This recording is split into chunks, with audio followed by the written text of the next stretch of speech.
This is all for my perfection friends. I mean, all my friends are perfection, obviously. I mean my perfectionist friends. My type A's maybe, my friends that are logical and practical and organized and like lists and organization and beautifully proportioned stationery lined paper. You know the ones. Maybe you identify, maybe you're like, yep. Come on, talk to me about all of that. Speaking can be a bit of a gnarly topic sometimes, because the way to become a great speaker, it's not about being able to tick boxes. It's not quantifiable in that way. And that is difficult sometimes, because if you are that way inclined, you want to be able to say, well, I did this and this preparation happened and I completed this equation, and yet I didn't quite get the result that I wanted. And that can be difficult. However, this is your opportunity to explore other measures of success and to find a way to be simply good every time.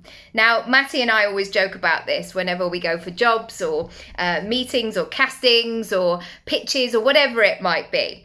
And we always say to each other, don't be SHIT.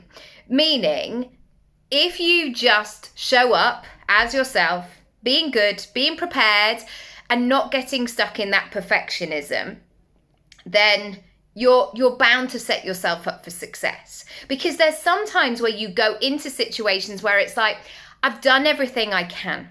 And sometimes it just doesn't go well on the day. Sometimes you might speak in front of an audience, or you might do an Instagram live and literally one person is there and the audience are like, yeah, I don't really get it. Or you're just not feeling that vibe.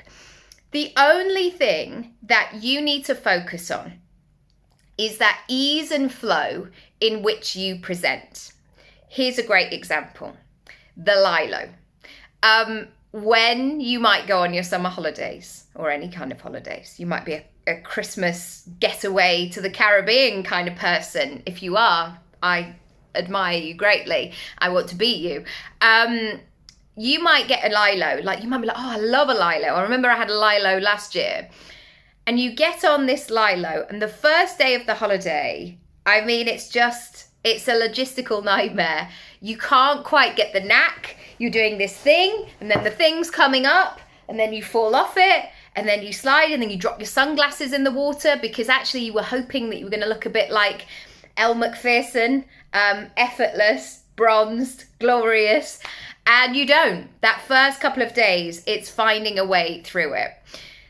Until you get to that point, maybe that same day, depending on your determination, but certainly a couple of days into the holiday, where this Lilo just becomes second nature. You found your way to get on this Lilo and to get in the flow where you know you can just move around the pool and maybe not be disturbed, and you can just actually relax and let yourself be into this moment. That is the place that you want to get to in terms of speaking. And that is why I set homework after every task. The perfectionist will want to just do the logical thing. I'll just put my speakers page together. I'll just do this. I'll just work on my pitch document. And this is only half the story. The logical stuff is about ticking the boxes, is a requirement, but it's not going to make you a great speaker. They're two very different skill sets. So imagine that Lilo and find your way with it. Because when you're in that Lilo, it's like, I can turn round, I can do this, and that is the flexibility you want to have within your public speaking. If you want to find out more, if you want to join Speak Up, I would love to have you and welcome you. Come on in, and I'll see you next time. Lots of love. Bye.